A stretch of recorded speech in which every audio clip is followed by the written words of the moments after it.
Bem-vinda, bem-vindo ao BTC Journal, seu programa de notícias de negócios comentadas e analisadas pela equipe da BTC.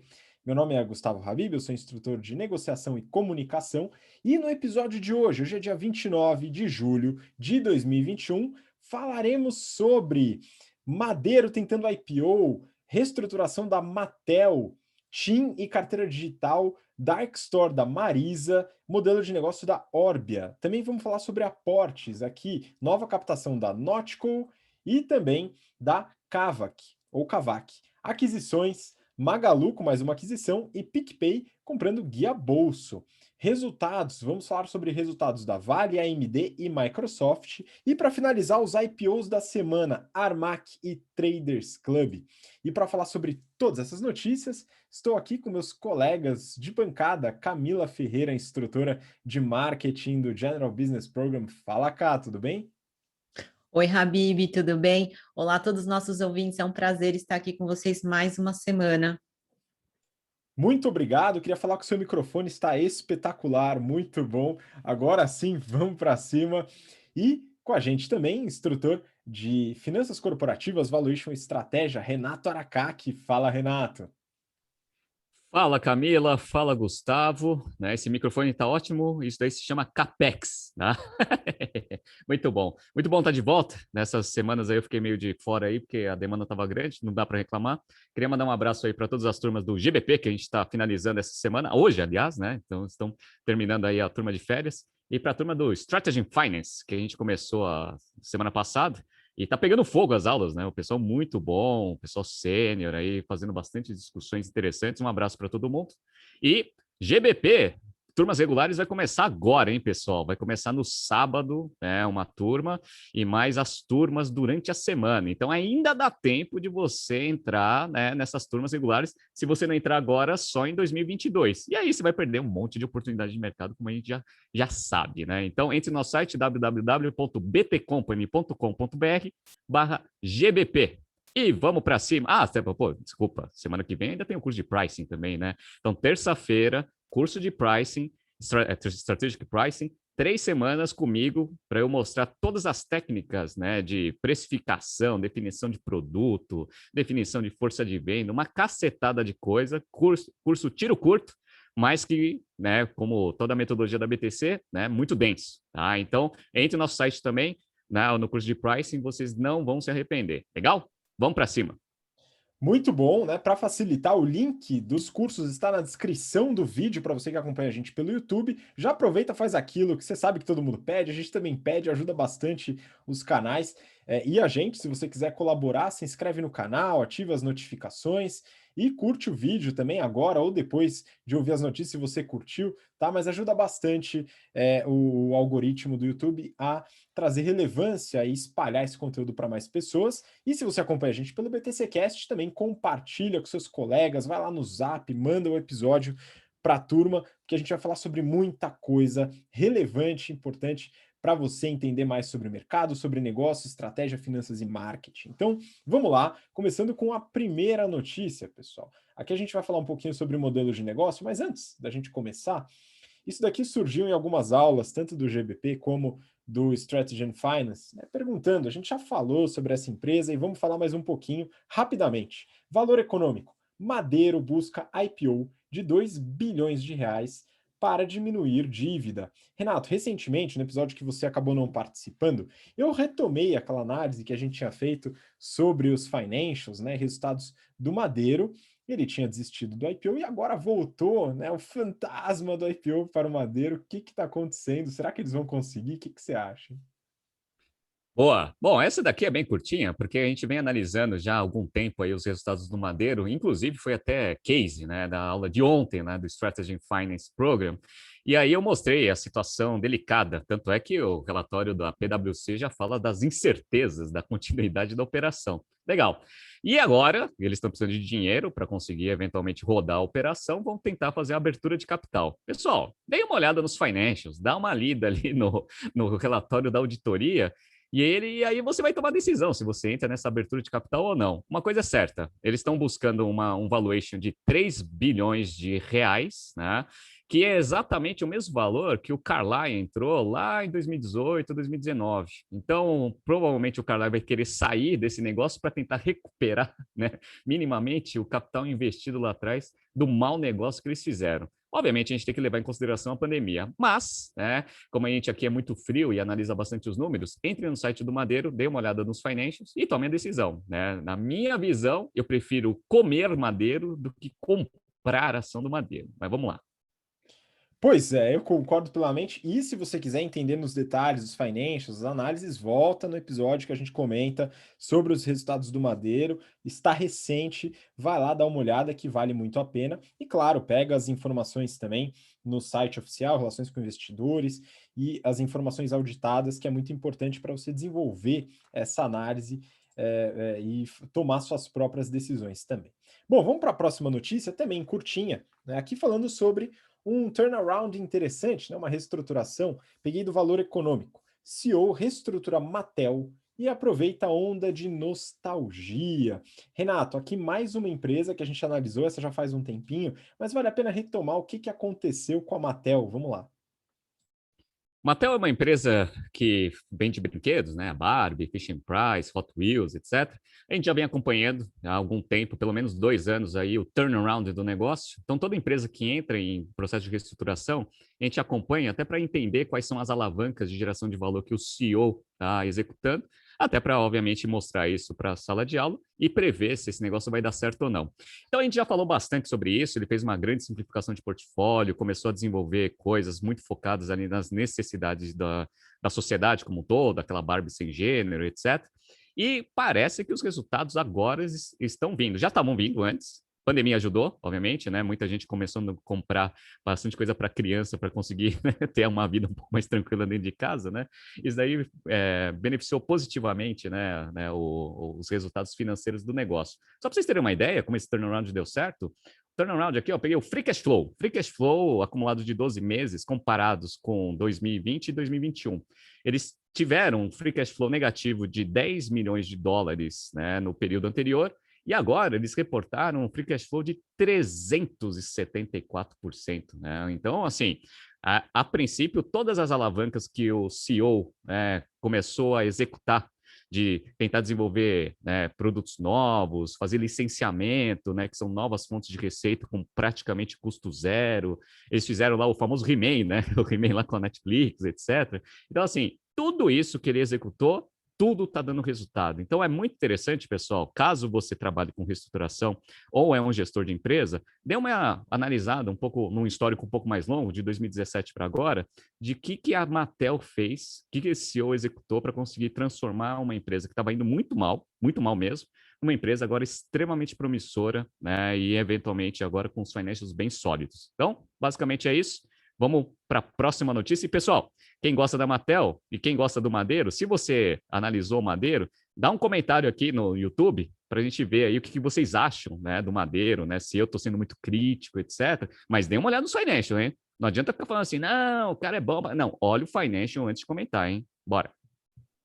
Muito bom. A gente quer saber a opinião de vocês, então deixa os comentários no YouTube. Se você tiver no BTC Cast também, vai lá para o YouTube para deixar os comentários e ajudar a gente. E sugestões também de notícias e movimentos estratégicos que a gente pode comentar nos próximos episódios. Vamos lá, próxima notícia. Eu peguei do Neofeed. TIM negocia com parceiros para embarcar na onda das carteiras digitais. Aqui a gente começa a falar apropriadamente sobre modelos de negócio, começando aqui em telecom. Renato gosta bastante do setor, lá no começo da carreira, no comecinho, fez telecom. Enfim, vamos lá, Renato, o que você achou dessa pequena adaptação no modelo na TIM? Legal. Relembrando minha época de técnico de telecom, que eu fiz na Escola Técnica Federal de São Paulo, né? Mas faz tempo que eu não trabalho com isso mais. Mas, enfim, a TIM, ela anunciou que ela vai fazer uma parceria com uma empresa ainda, né, em negociação, para entrar com, né, uma operação junto com carteira digital. Essa estruturação de parceria estratégica é muito boa, porque a gente está vendo que tem um monte de fintech entrando em produtos financeiros, e a gente sabe que essas fintechs, essas startups, etc., elas têm muitos fundos por trás e elas têm uma estratégia de crescimento que, obviamente, vai prejudicar bastante o caixa da companhia. Se a TIM tivesse entrado sozinha para competir com essas startups, o que ia acontecer? Consequentemente, ela também ia ter que entrar em guerra de preço, etc., ia ter um consumo de caixa relevante. Então, o que ela vai fazer? Ela vai usar toda a operação de telecom dela para tentar pegar uma fintech que vai queimar caixa para caramba, né? E, obviamente, ela vai fazer uma negociação comercial que ela vai ganhar dinheiro com essa transação e vai colocar o pé em serviços financeiros. E é interessante essa junção de telecom com, sistema, com produtos financeiros, que isso lá no Japão já existe há muito tempo, né? Eu lembro lá que amigos meus foram lá em 2000 e pouco, e já pagavam tudo com celular, metrô, tudo, né? Então, tem muita sinergia, né, de produtos financeiros com, né, serviços de telecom. Então, a TIM, né, entrando um pouco atrasada aqui no Brasil, mas com parceria, eventualmente pode colocar um pé sem ter muita queima de caixa. Então, é bem interessante isso. Aí, só para dar uma resumida interessante, dê uma olhada nos financials aí da TIM. A TIM tá indo bem, né? Melhorou bastante aí os resultados no primeiro semestre desse ano, né? Então, teve um aumento de receita aí de 5%, foi para 4 bilhões e 100, com, né, uma margem EBITDA aí de 47%, um pouquinho abaixo dos 47,7% do mesmo período do ano passado, mas continua sendo um negócio aí que tem margens altas. Peguei aqui um pouco aqui do average revenue per user. É legal, né? Porque você pega lá o pré-pago e o pós-pago. Pré-pago, só para vocês terem uma ideia, na média, o pessoal gastava R$ 11,4 por mês no pré-pago. No pré-pago. Agora está pagando 12,7. Tem a galera lá colocando crédito, e a gente vê, né, que eles distribuíram bastante nessa, parte de recarga, né, de pré-pago, etc., tá dando resultado, né? 12,7 aí, um aumento de 11,2%, né, no pré-pago. E no pós-pago, olha como o ticket médio é bem maior, né? O average revenue per user, né? Então, 43,3 no segundo trimestre ali de 2020 foi para 45,8, né? Comparei aqui com a Vivo, só para mostrar para vocês que a TIM ela trabalha com uma precificação abaixo, né? O pré-pago da Vivo é mais ou menos a mesma coisa, R$ 12, só que o pós-pago ele é 48,9, conta 45,8. Então, se você tem celular da Vivo, você vai pagar em um plano um pouco mais alto. Se você quiser economizar, né, no seu plano pós-pago aí, vai para a TIM. Mas eu já fui cliente da TIM, hein? Tomem cuidado. Pois é, mas é muito interessante esse movimento de trazer produtos financeiros dentro do seu modelo de negócio, né? Isso acontece agora em telecom, como o Renato falou, no Japão, em alguns outros países. Isso é muito comum já há um bom tempo. E acontece em vários outros setores, como, por exemplo, no setor de varejo, falando também de varejo moda, né? Isso acontece bastante, essa entrada de produtos e serviços financeiros de várias formas, né? No caso do varejo, a gente tem muitos cartões de crédito associados às lojas, né? E uma dessas lojas é a que a gente vai falar agora, né? Apesar do tema ser um pouco diferente, mas até vale se o Renato quiser comentar um pouquinho, né, da influência dos serviços financeiros no varejo. Essa notícia eu peguei da Forbes. Com o Dark Store, Marisa reduz tempo de entrega em 30% em São Paulo. Né? Aqui a gente está falando muito da parte logística operacional do varejo. Em relação a Marisa, Renato, o que a gente pode falar aqui, então, em relação a esse modelo de negócio? Vamos lá. Eu dei uma lida na notícia, não peguei muita informação ali no site de relações com investidores, porque eles não divulgaram, né, esses dados, mas achei meio estranho, né, eles chamando de Dark Store, e aí eu entendi lá pela notícia que basicamente você tem um centro de distribuição, aí você cria um anexo, né, ou seja, um centro de distribuição assim, alocado ali um pouquinho menor do lado, né, que vai ficar focado em atender os pedidos que vêm do e-commerce, WhatsApp, etc. Como ele tem, né, esse foco, né, de atender esse tipo de transação, consequentemente, ele vai trabalhar em vários turnos, né, e vai conseguir processar os pedidos de uma forma mais rápida e, eventualmente, entregar isso mais rápido para o cliente. Mas, assim, isso daí é uma operação logística meio tradicional, tá? Então, eles chamaram de Dark Store, né? Eu falei assim, nossa, que modelo diferente, né? É basicamente a mesma coisa que um monte de empresa faz, só que não chama de Dark Store. Então, eu acredito que, eventualmente, eles colocaram esse negócio, deram esse nome só para criar aí um hype aí no mercado para conseguir vender esse tipo de notícia para o mercado, né? O que a Marisa precisa se preocupar não é com Dark Store, é com o seu Same Store Sales, né? Então eu peguei aqui os resultados do primeiro trimestre, né? Lembrando que o Same Store Sales é a performance das lojas físicas, né? Com períodos comparáveis, lojas que estavam abertas no mesmo período do ano anterior. Sabe quanto foi a queda de Same Store Sales no primeiro trimestre? 29,6%.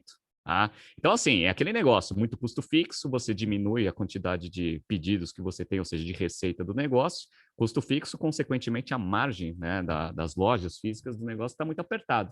O que fez a empresa, na parte de varejo, no primeiro trimestre, ter um EBITDA negativo de 90 milhões. Aí o Habib falou o seguinte, né? A Marisa é aquele modelo de negócio que ele trabalha muito em conjunto com cartão de crédito, aqueles produtos financeiros, etc., que é o famoso cartão Marisa, né, que todo mundo conhece, né? Beleza. O EBITDA do primeiro trimestre foi positivo, 8,8. Por quê? Porque os serviços financeiros trouxeram um EBITDA de 99,5. Então, 99,5 positivo dos serviços financeiros, né? Menos 90,8. Aí você fica ali com um pequeno EBITDA de 8,8 contra uma receita de 290 milhões, né? Uma queda de 30% de receita. Então, assim, tá? É aquele modelo, é o famoso banco que vende roupa, né? Esse daqui é a definição clássica aqui da Marisa. Você gosta de Marisa? Ah, você acha que os financials estão bons? Você acha que a estratégia tá interessante?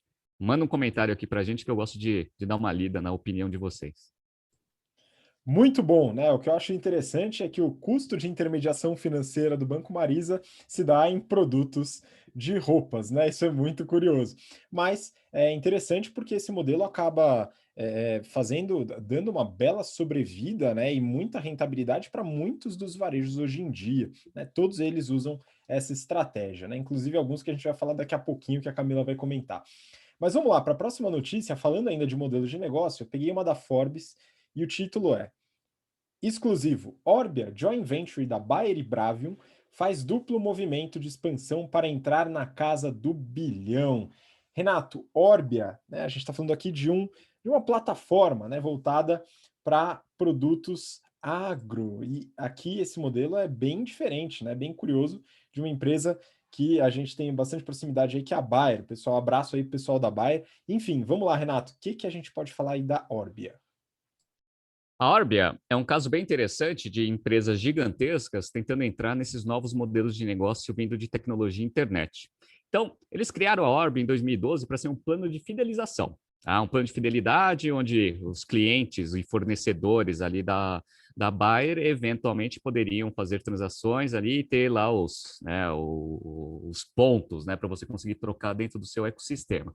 Aí em 2019 eles fizeram essa joint venture e agora eles têm um monte de parceiro gigantesco, né? Então eles têm lá, junto com a Bayer, tem a Behringer, tem a AgriFirm, a Compass, tem a Mosaic de fertilizante, tem cartão de crédito, tem a Sicredi, né, lá de cartão de crédito, e até o Fast Shop Movida. Por quê? Porque como um business de plataforma e com plano de fidelidade junto, você consegue ter um ecossistema muito grande, e se você vai gerando pontos, que a gente viu que é um negócio sensacional, porque tem ciclo de conversão de caixa invertido, você consegue, né, tendo vários parceiros, conseguir utilizar esses pontos que você vai gerando dentro das transações da plataforma em parceiros que você tem, ou seja, dá liquidez para esses pontos.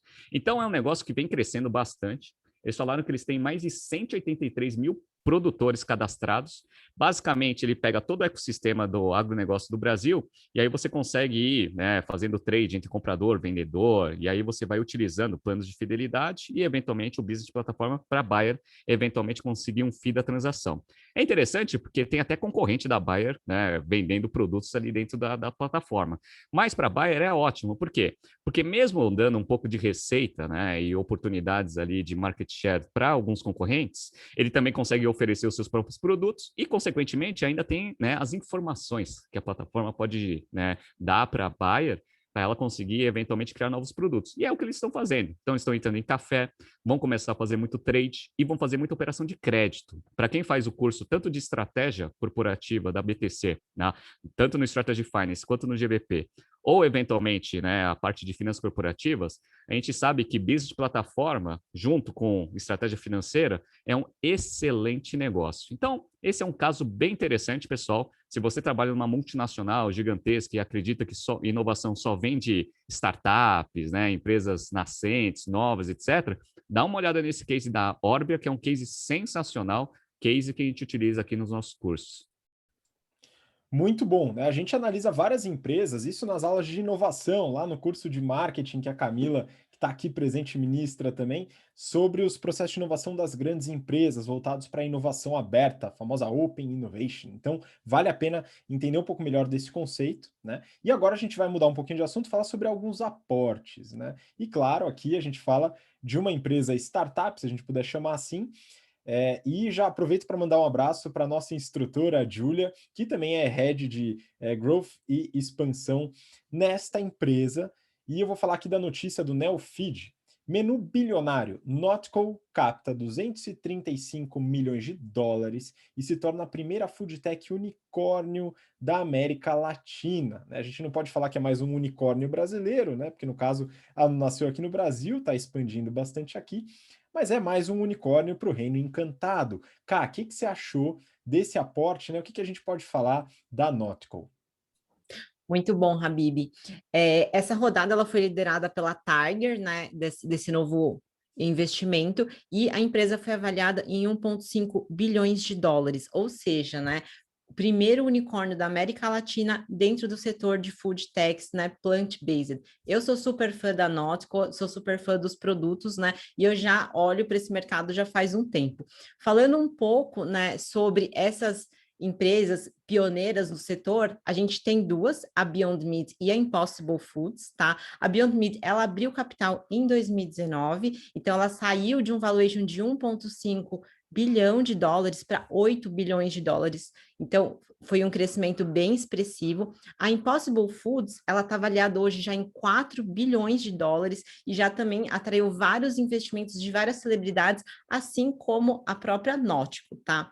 Falando um pouco de portfólio, a Notco em si, eles têm uma variedade muito maior de produtos, eles têm, além do hambúrguer, né, que é o mais famoso dentro dessas empresas de food techs, de empresas plant-based, eles também têm o leite Not Milk, que eu consumo bastante, tem a maionese Not Mayo, sorvete Not Ice Cream, e eles disseram numa matéria que eles implementam inteligência artificial para mapear propriedades dos alimentos de origem animal para conseguir reproduzir sabores e texturas para produzir esses alimentos de origem vegetal, né? O que é sensacional. E eles estão olhando para ampliar mais ainda o portfólio atual, né? E eles já comentaram até na notícia que estão fazendo testes com carne de atum e frango de origem vegetal, né? Então, estou bem ansiosa para ver essas novidades.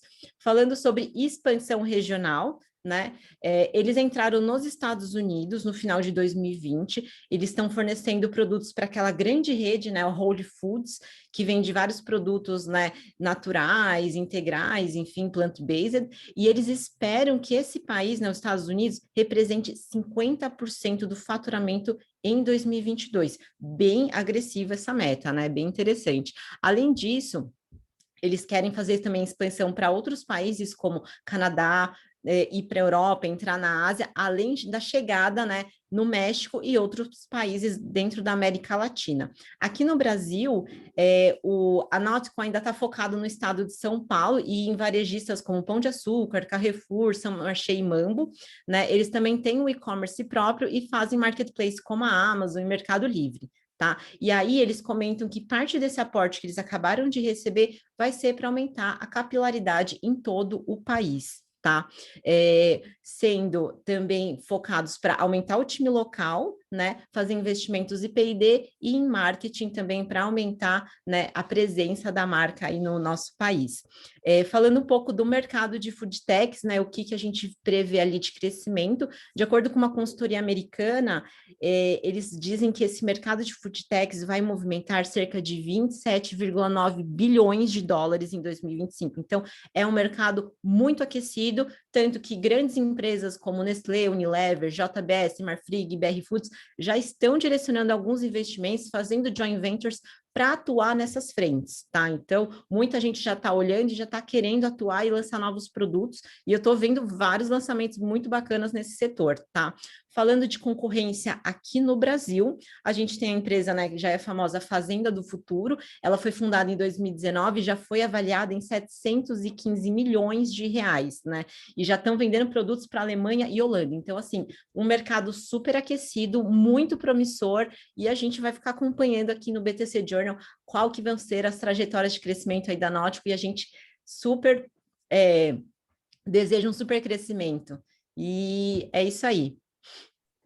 Muito bom, né? Inclusive, você quer conhecer um pouquinho mais da operação, né, e da estratégia da Nautical, fuça lá no nosso canal do YouTube, a gente tem uma lista chamada Papo BTC, e você consegue ali ver o papo que a gente gravou com a Júlia, falando sobre a operação, a expansão Brasil, a previsão de expansão Estados Unidos, né? O episódio um pouquinho mais antigo, mas fala sobre toda a estratégia, e principalmente a operação, a produção, né? E essa parte de inovação.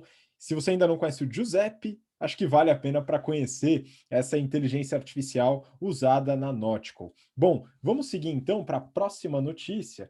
Próxima notícia aqui também falando sobre aportes, né? Eu vou querer que o Renato dê um pitaco aqui, comente um pouco sobre essa notícia.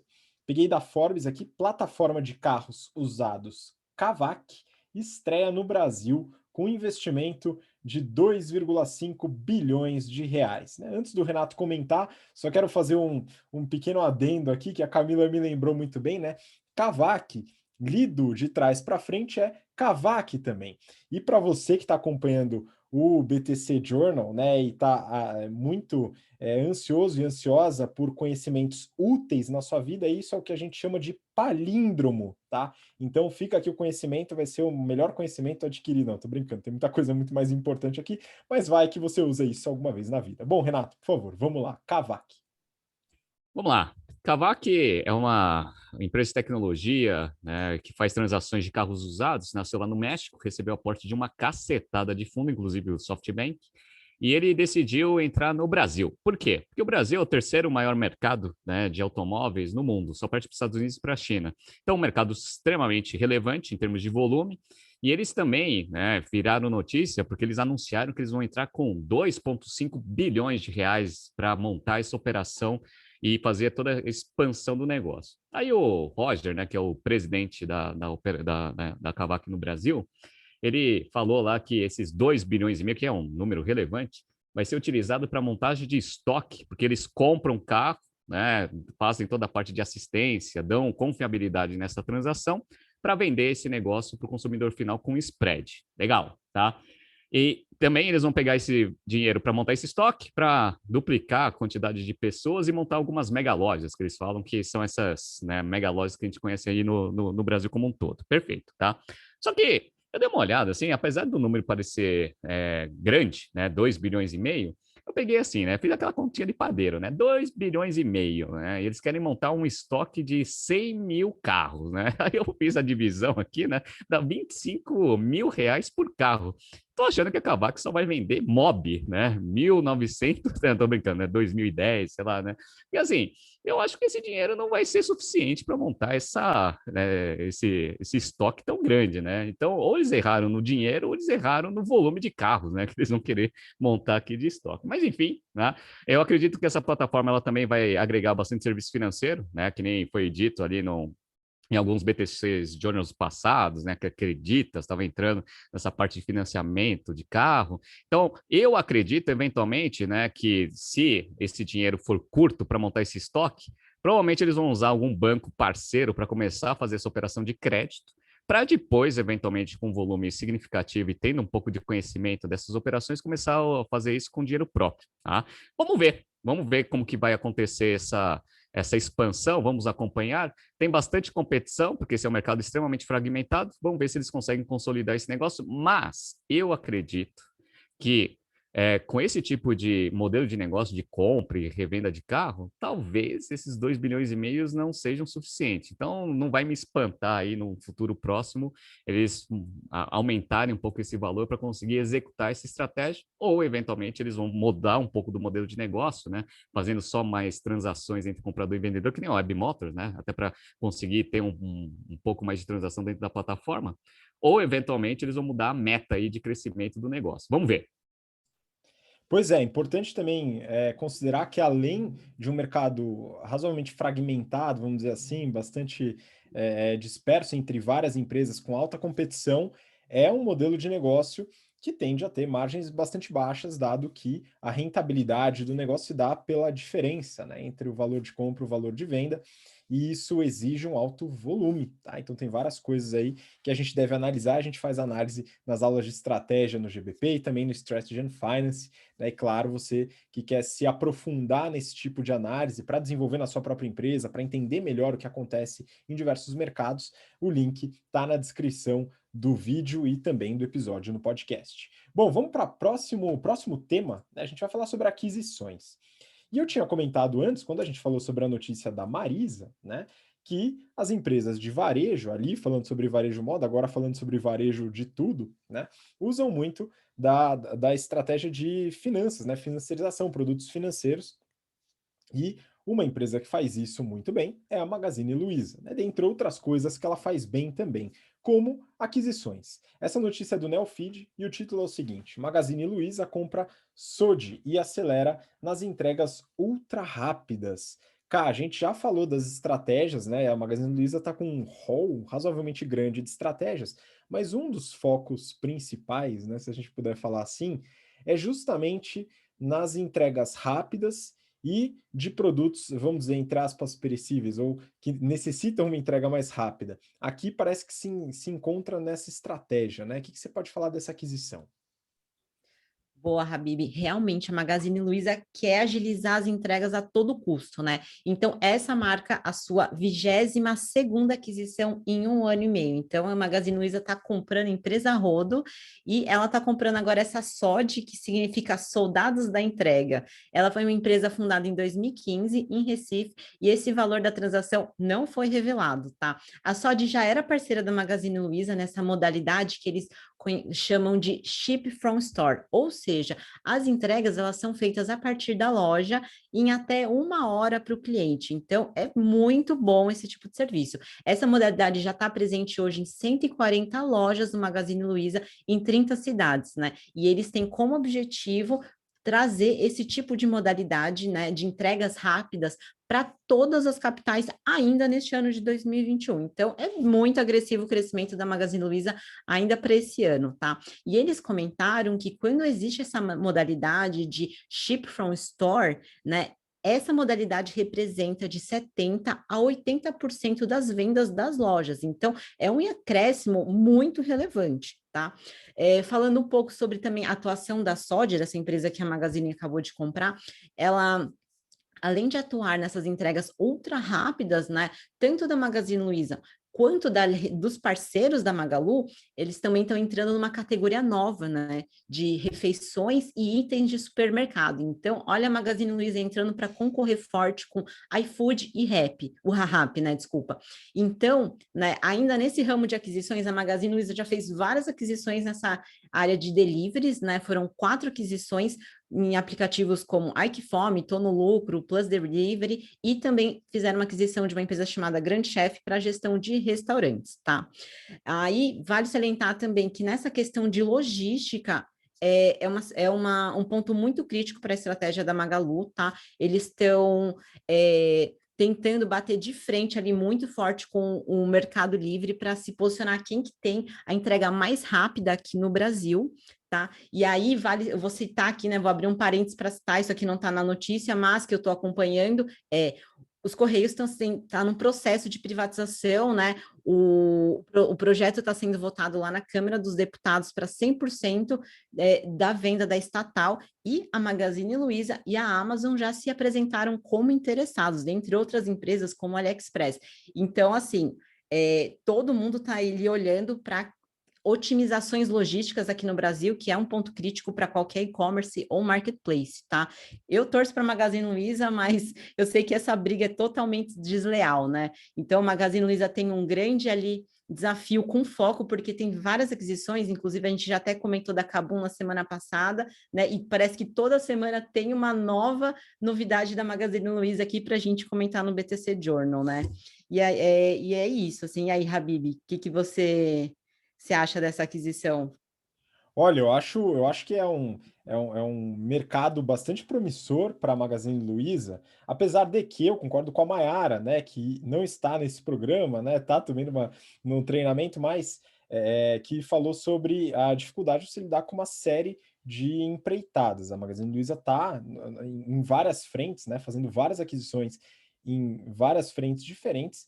Vamos acompanhar, mas o fortalecimento logístico ele é muito importante, né? Não sabemos ainda se vai rolar a privatização dos Correios, né, ou quem vai comprar numa eventual privatização, mas isso mostra a importância de fortalecer a cadeia logística, né? Então, não só fortalecer marketplace, experiência do usuário, isso é importante, é claro que é importante, mas a parte operacional e logística, as empresas já sacaram que é fundamental você ter isso bastante otimizado, né?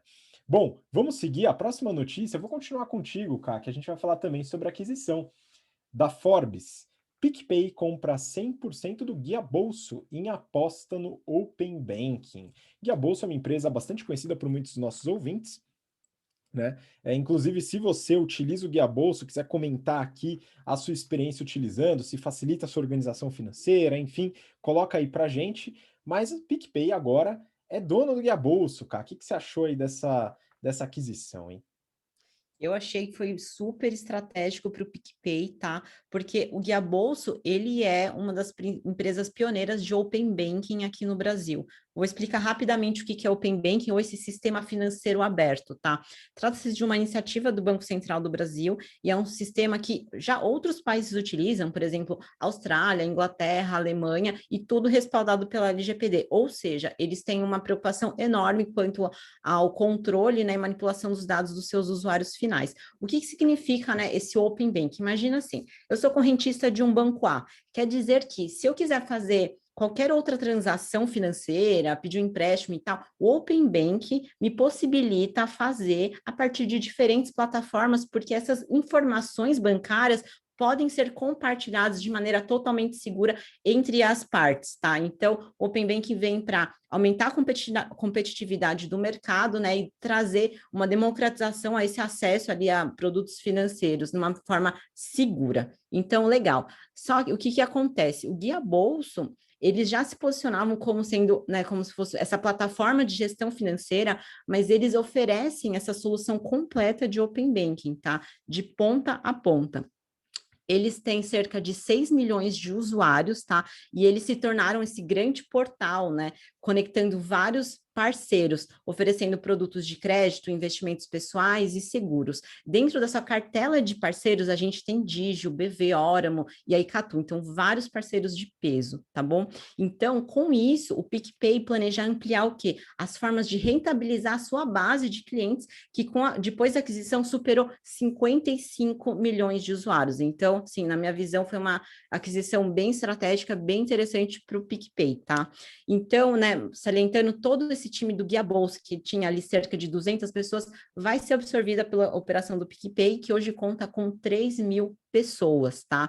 Queria também citar que o PicPay estava planejando, né, fazer o IPO na Nasdaq, né, ele estava vislumbrando atingir um valor de mercado de cerca de 20 bilhões de dólares, mas aí eles perceberam que os investidores estavam fazendo uma oferta de uma avaliação inferior, e aí eles decidiram, né, postergar ali esse IPO. Falando um pouco de números do PicPay, que é que eu peguei ali no site da relação com investidores, eles tiveram um crescimento muito expressivo em 2020, né? E eles comentaram que foi muito por conta da própria pandemia e das pessoas terem necessidade de buscar soluções digitais para fazer transações financeiras, né? Faz muito sentido. Então, eles tiveram um crescimento de 28% na base de usuários de dezembro a março desse ano. Então, num período muito curto, eles chegaram ali a quase 50 milhões de usuários. É muita coisa.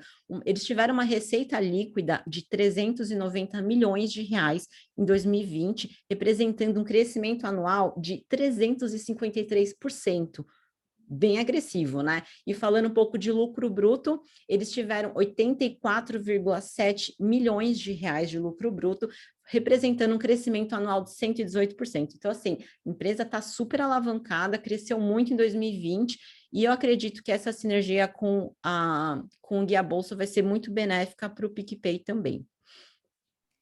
Pois é, mais uma diversificação dentro do PicPay e a gente também avaliou o PicPay no seu prospecto no passado, dá uma olhada no histórico, né? Volta que tem muita informação, você que está chegando hoje e tal, tem episódio pra caramba que a gente já gravou com muita informação e análise crítica. Bom, vamos lá para o próximo bloco, né? Falando sobre resultados aqui no BTC Journal. E eu vou começar com uma notícia da Forbes e o seguinte título: lucro da Vale dispara mais de 600% e vai a 7,59 bilhões de dólares no segundo trimestre. Renato, a Vale tá que tá, hein? Como é que você viu esse resultado aí? Pois é. Bom, a Vale é a empresa que se beneficiou bastante aí do aumento das commodities, e isso daí também trouxe também um aumento da demanda, o aumento do preço das commodities foi por causa do aumento da demanda, principalmente ali na China.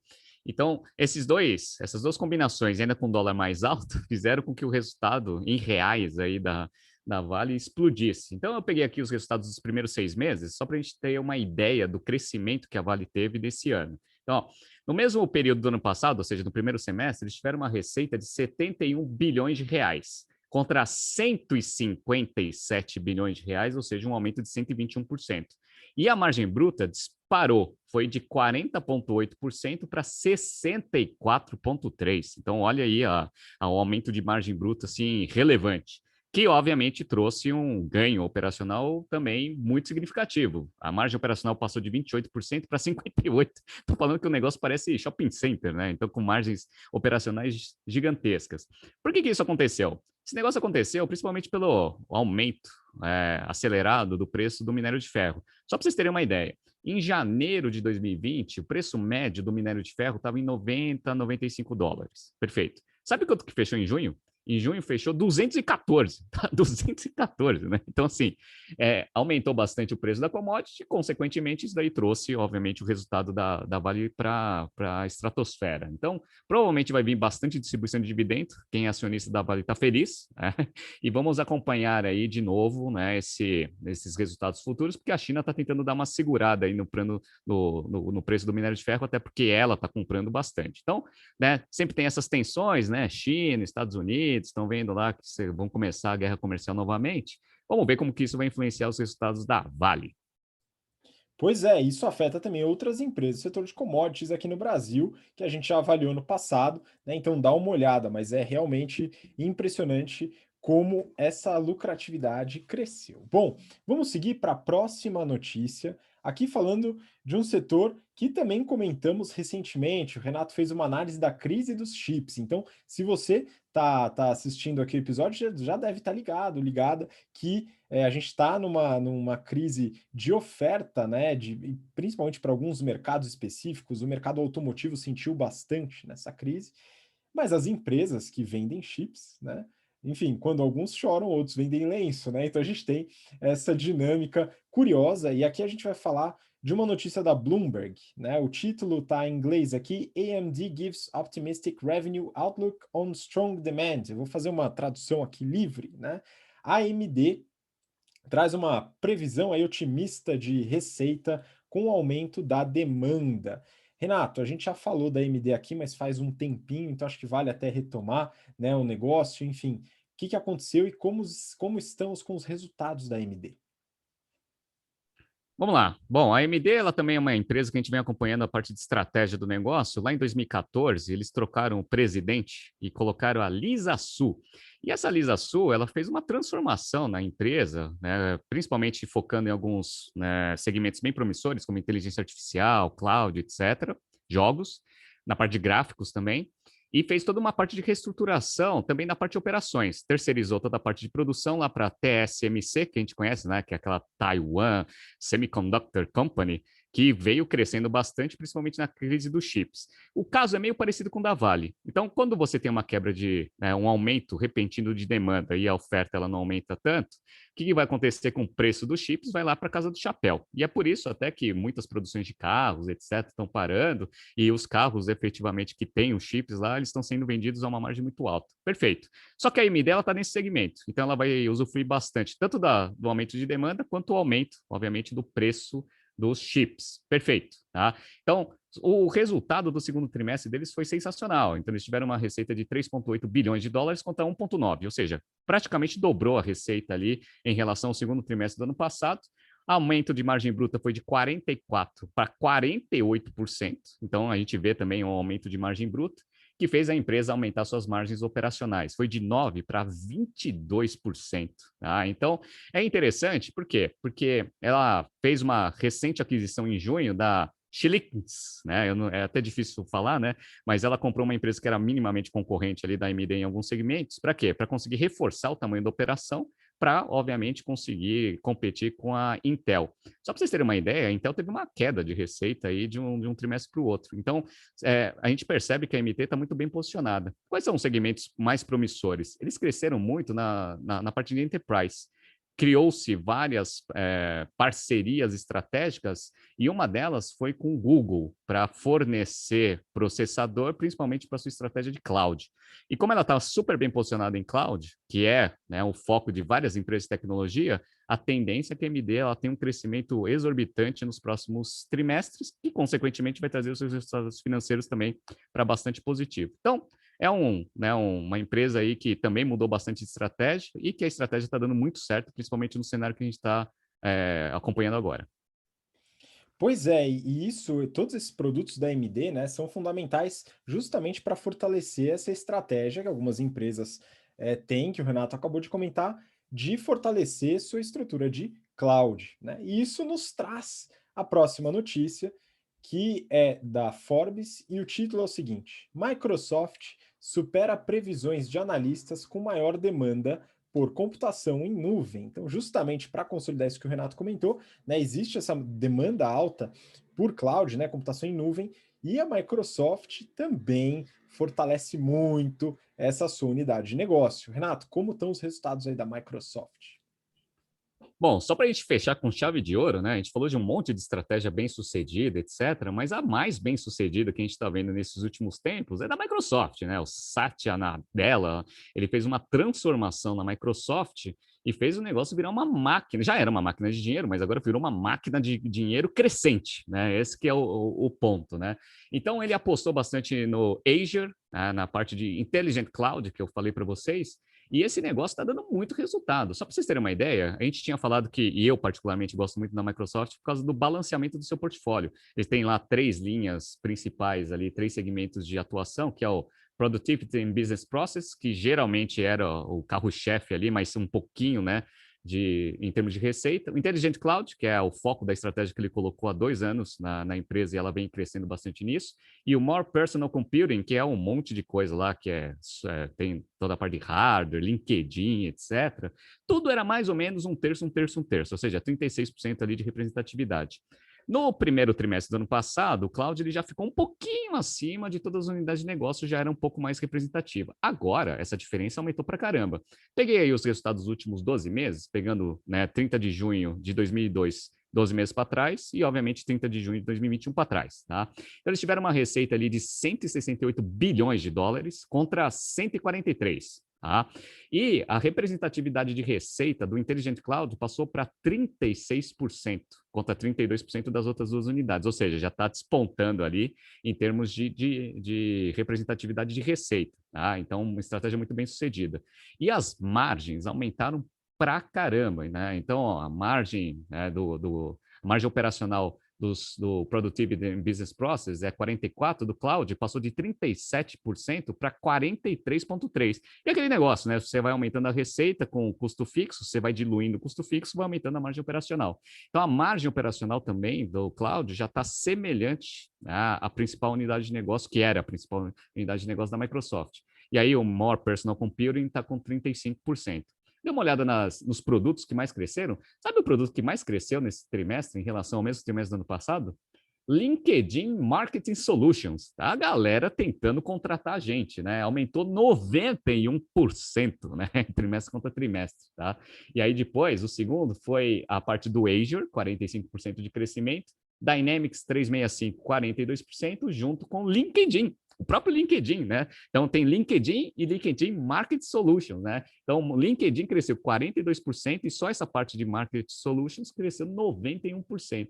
Então, a empresa é uma empresa muito bem estruturada, né? Então, ela aumentou o seu fluxo de caixa aí, operacional em 26% para 76 bilhões de dólares, o que faz a posição de caixa dele estar em 130 bilhões. Ou seja, né, tudo justificando a segunda empresa lá nos Estados Unidos que passou a barreira dos 2 trilhões de dólares de market cap junto com a Apple. Mas, pessoal, prestem atenção nos próximos trimestres. Por quê? A Apple anunciou que ela vai ter problema com chip. Então, a produção de iPhone vai começar a dar alguma engargalada, que a gente sabe que representa muito da receita da Apple, capaz da Microsoft ali nos próximos meses passar a ser a empresa mais valiosa lá nos Estados Unidos. Vamos acompanhar e eu estou apostando nisso. Pois é, vamos acompanhar, isso daí vai ser uma guerra e tanto, né? Mas é interessante estudar essa estrutura de portfólio da Microsoft, que é realmente uma vantagem competitiva interessantíssima. Bom, vamos seguir para o último bloco, curtinho, uma notícia e duas empresas, falando sobre IPOs. E aqui a gente teve alguns pedidos de alunas e alunos para falar dessas empresas aqui. E eu peguei uma notícia que junta as duas, é da Infomoney, e o título é o seguinte: ações do Traders Club e da Armac fecham com disparada de mais de 30% em estreia na B3. As duas empresas já estão com capital aberto, né? E eu vou comentar um pouquinho de cada uma, começando com a Armac, né? Que pouca gente conhece. Temos alunos da empresa também, né? E é uma empresa num setor que eu particularmente gosto bastante, né? A Armac é uma empresa que atua com locação de veículos e implementos agrícolas e de infraestrutura, né? Eles têm hoje cerca de 1.400 equipamentos e mais de 800 funcionários diretos, né? Que tipo de equipamentos eles têm? Escavadeiras, retroescavadeiras, tratores, motoniveladoras, né? E esses equipamentos são provenientes de uma série de fornecedores de máquinas, né? Dentre eles John Deere, Volvo, Hyundai, JCB, Manitou, Case, New Holland, Caterpillar, enfim, os principais fornecedores aí de máquinas e insumos que servem para uma série de mercados, né? Inclusive essa é uma das vantagens da Armac no mercado, né? Eles têm alguns desafios, né, que eles buscam também resolver através desse IPO, né? O primeiro é a digitalização da experiência do usuário. Então, é uma empresa que já atua faz um tempinho, tem um processo bem estabelecido, mas quer melhorar a UX, a experiência do usuário, através da digitalização, do monitoramento dos equipamentos, né? Tudo isso em tempo real, através de tecnologia. E também buscam uma expansão regional. Eles estão presentes hoje, se eu não me engano, em 19 estados, né? Até 2020 estavam presentes em 17, e eles querem fortalecer a presença no norte e no centro-oeste, claro, né, de acordo com o crescimento do agronegócio no Brasil. Algumas vantagens competitivas que eu observei no modelo de negócio deles, achei bem interessante, né? E tá até no prospecto, e como a gente sempre recomenda aqui, leiam os prospectos de IPO que são muito completos, tem muita informação. Um deles está relacionado à disciplina que eu trabalho aqui na BTC, que é negociação estratégica, né? E isso está relacionado à estratégia dentro das famosas forças de Porter.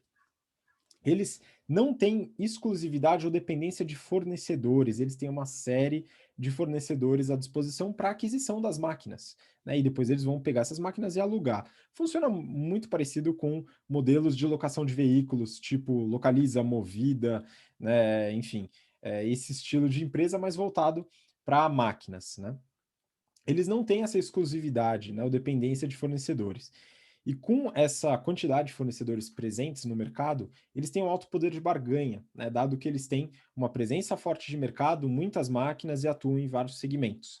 Isso é uma outra força que eles têm, né, que é essa diversificação. Eles atuam desde o sucroalcooleiro, né, usando as máquinas, né, alugando as máquinas para usinas de cana-de-açúcar que vão usar na sua produção, na sua colheita e tal, até setores de infraestrutura, incorporadoras, etc. Então, é uma diversificação muito grande de setores e clientes. E um outro ponto curioso é o modelo de negócio, né, e a precificação. Então, eles atuam com uma forma de locação que engloba tudo, né, manutenção, 100% da manutenção, tudo isso está incluso nos preços de locação das máquinas. Então, é um pacotão, né? Por quê? Porque eles buscam um cliente que tenha toda a solução através deles, do modelo deles. Inclusive, curiosamente, tem um disclaimer dentro do prospecto, né, que fala que essa manutenção não está inclusa no caso de mau uso extremo por parte do cliente, né? Enfim, eles têm que se resguardar de alguma forma, né, pessoal? Mas é legal porque aqui eles têm uma certa desintermediação do serviço, né, oferecendo tudo por base deles, e uma verticalização também, né? Falando um pouco dos financials, eu peguei os resultados de 2020 para ter uma noção do negócio, né? Claro que já saíram os resultados do primeiro TRI e eventualmente até do segundo TRI de 2021, mas pegando o ano, para a gente ter uma visão um pouco maior, eles tiveram uma receita líquida em 2020 de 123 milhões, foi um aumento de 80% em relação a 2019, né? 2017 era 27,8 milhões. E eles têm aí um CAGR, né, um crescimento anual composto médio de 2014 até 2020 de 80%. Né? Dentro da estrutura de custos e despesas, o que mais sobressai ali é a depreciação dos equipamentos que eles adquirem, combustível e manutenção que eles oferecem na precificação deles, então fica na estrutura deles também. Eles têm uma margem EBITDA de 46% ajustada e uma margem líquida de 14%. Né? Isso dá 17,5 milhões de lucro líquido em 2020. Então, falando da operação, a operação é bastante interessante, porém com uma alta alavancagem. Eles têm uma dívida bruta de 288,6 milhões de reais, e isso trouxe, no ano de 2020, né, uma alavancagem de 3,6 vezes relação dívida líquida EBITDA. Né? Isso tem um certo problema. Quando a gente fala da estrutura de dívidas, tem algumas restrições ali, algumas regrinhas, né, que são os covenants, né, são as, as regras para que as empresas possam ter a sua alavancagem segura, né? Então, são exigências que os credores fazem. Uma dessas exigências era de que o endividamento deveria ser menor do que 3,5 em 2021. Lembrando, estava 3,6 em 2020. Né? Então, é necessário um endividamento reduzido. Esse é um dos motivos, claro, do IPO, né? Reduzir as dívidas, e eles têm algumas dívidas razoavelmente caras, né? Dentro da estrutura. Boa parte do endividamento está de 9 a 12% pré-fixado ou CDI mais 4 a 5,3%. Né? Então, dívidas razoavelmente caras, aí voltadas para capital de giro e para aquisição de maquinário, mas nada que não possa ser resolvido com a injeção de dinheiro que eles tiveram no IPO, fazendo a empresa valer aí quase 6 bi de reais. Né? Então, bastante interessante. É uma empresa geradora de caixa e que tem um ROIC muito alto. Né? A gente fala do retorno sobre capital investido, ROIC de 38% em 2020. Né? Deu uma reduzida em relação a 2019, até pela alavancagem, que aumentou bastante, mas o ROIC, eles fazem um estudo da decomposição desse ROIC bem interessante para mostrar que o modelo é sustentável. Né? Então, 70% do ROIC, isso segundo o prospecto, se deve à manutenção e vida útil dos equipamentos locados, né? E não, eventualmente, a itens não recorrentes que podem se manifestar muitas vezes em alguns ROICs. Então, é importante você analisar o ROIC da empresa e entender o que é core do negócio, né? E o ROIC justamente busca esse tipo de análise. Bom, então, bem interessante, né? Uma empresa com uma alavancagem razoavelmente alta, né? Tem aí uma estrutura de dívida para renegociar, mas com uma estrutura de resultado legal, né? Bom, vamos para outra empresa aqui falando do Traders Club. O Traders Club é uma empresa conhecida por alguns ouvintes, né, e telespectadores nossos aí. Não sei se a gente tem usuários do Traders Club, então se você for usuária ou usuário do Traders Club, for assinante, comenta aqui no YouTube que a gente quer saber o que você acha do serviço, né, ou da plataforma. Né? Traders Club é razoavelmente recente, né? Uma plataforma que foi fundada em 2015 e nasceu com um grupo de investidores trocando informações virtualmente, né? Eles tiveram um crescimento do número de usuários espetacular, né? Fechou, ó, 2017 com 20 mil usuários, 2018 com 40, 2019 com 100 mil e agora já passou de 470 mil usuários. 2020 foi um ano, uma virada de chave para o Traders Club, né? Qual que é a tese do Traders Club que entrou nesse IPO aí que foi bem sucedido, né? É uma tese bem semelhante a todas as empresas que atuam com o setor de investimentos, né? Só 3% dos brasileiros investem em bolsa, metade dos americanos já investem em bolsa, então a gente vai ter um aumento do número de investidores, mais gente querendo conhecimento e investimento em bolsa, e para isso a plataforma vai servir, né? Então, está sempre dentro dessa tese. Eu tenho algumas restrições em relação a essa tese, até pela comparação talvez indevida com o mercado americano, mas, enfim, é uma tese válida, né? Acredito que muita gente acompanha esse tipo de modelo, né? E tem algumas polêmicas envolvidas no Traders Club relacionada ao quadro societário, né? São dois majoritários ali, que é o Pedro Albuquerque, que é um investidor, um dos fundadores e o atual CEO do Traders Club, e o outro, quando você vai lá no Capital Social e tal, você vai ver Startups BR, né, uma empresa. Essa empresa é representada pelo Rafael Ferri, que é também investidor, um dos responsáveis aí pelo Traders Club, que tem alguns problemas eventuais aí na justiça, não vou entrar nesse detalhe, até porque eu não fui atrás dos processos, mas tem algumas polêmicas envolvidas aí. Enfim, é um ponto de atenção que alguns investidores tiveram na hora do investimento, né? Mas vamos falar do que importa aqui, falando um pouco dos produtos, né? A Traders Club tem alguns produtos, alguns serviços, né, dentro da sua plataforma.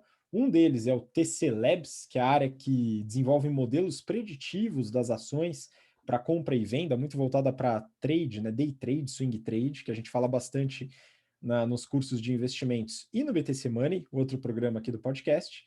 TC Mover, que é o portal de notícias, o TC Matrix, que são dados de empresas listadas, né, que eles organizam ali dentro da plataforma. Tem a parte educacional, tem alguns produtos voltados para cursos e ensino em investimentos. Tem também o TC Radio, que é uma espécie de podcast aí para investimentos também. E eles atuam no modelo que é o modelo freemium. Eles oferecem alguns acessos gratuitos à plataforma e buscam, através aí de uma taxa de conversão, trazer os usuários para os modelos pagos, que são programas de assinatura, né? Começa ali com R$ 80 mensais, chegando até R$ 8.000, né? Então eles têm um programa que chama Premium, que é R$ 1.200 por mês, e um programa Private, que é R$ 8.000 por mês, né? Então tem várias opções aí para os usuários, e eles têm hoje um ticket médio de R$ 250 por mês, né, contando aí todos os planos. Se beneficiam muito do efeito rede, o efeito network, né, uma vantagem competitiva interessante, com a criação da comunidade, troca de informações, fortalece a indicação e o crescimento da rede como um todo. Um problema eventual aí do modelo de negócio é a baixa barreira de entrada, né? Então, é uma plataforma, uma rede social, troca de informações, tem um aplicativo próprio, tecnologia envolvida, mas algo que pode ser replicado eventualmente, já tem concorrentes, né, dentro desse modelo. Então, é uma atenção dentro desse modelo de negócio, né, a baixa barreira de entrada. Vamos lá para os financials, né? É curioso como a empresa teve um salto em 2020, né? Vamos lá, em 2018, o faturamento da empresa, a receita, foi de R$ 1 milhão. Em 2019, foi de quase 5, né? Em 2020, de 40. Então, teve um aumento muito expressivo de receita.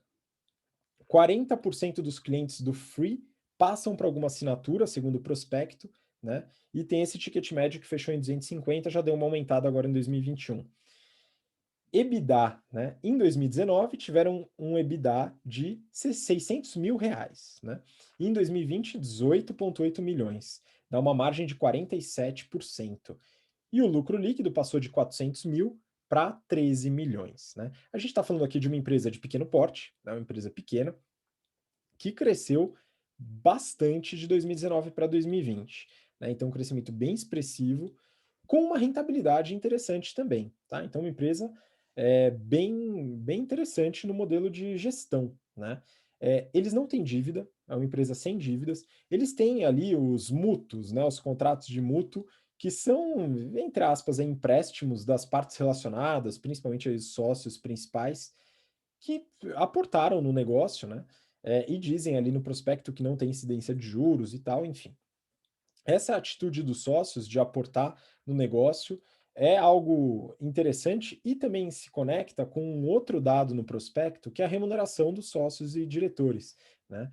Eles tiraram em 2020 288 mil reais do negócio como lucros e dividendos, vamos dizer assim. O que é pouco, né? Se tratando aí da empresa, né? Justamente para a sustentabilidade do negócio. É uma atitude que eu pessoalmente gosto bastante. E, claro, o IPO foi um grande sucesso, né? Eles estavam com um preço inicial aí de R$ 9,90, mais ou menos, por ação. Chegou a R$ 12,60 a ação no dia do IPO, que deu um market cap de mais de 3 bi, né? E aqui a gente começa aí no mercado financeiro criando asas aí, né? Um price to earnings de 230 e um EV sales aí próximo de 75, né? Razoavelmente esticado para uma empresa que faturou em 2020 40 milhões de reais, né? Mi com M de mamão, e agora em 2021 está no consolidado dos primeiros 4 meses em torno de 25 milhões, ou seja, deve ter um crescimento, mas não tão expressivo assim, né? Então não exponencial. Bom, mas é uma empresa interessante, né? Já lucrativa, rentável e com um produto que, pela taxa de conversão dos usuários free para usuários premium, né? Premium não, mas pagos, né? Como um todo, parece ser um produto interessante. Então, vale a pena ficar de olho. Dúvidas em relação ao valuation, claro, mas um modelo interessante de negócios. Bom, com isso a gente fecha o BTC Journal de hoje, né, com essas notícias. Então, eu queria muito agradecer a participação da Camila novamente. Cá, muito obrigado pela participação. Eu que agradeço, Gustavo. Obrigada, Renato, também e todos os nossos ouvintes de hoje. Muito bom, Renato. Muito obrigado de novo. Valeu, pessoal. Até semana que vem. Muitos resultados. Semana que vem vai ter uma batelada aí de análise que a gente vai fazer. Até semana que vem. Excelente, obrigado você que acompanhou a gente até agora, pelo interesse e pela paciência. Lembrando que os cursos da BTC estão com inscrições abertas e últimas vagas para o General Business Program e para o nosso curso de Pricing, link na descrição, e esperamos você lá. Um grande abraço e até semana que vem. Tchau, tchau.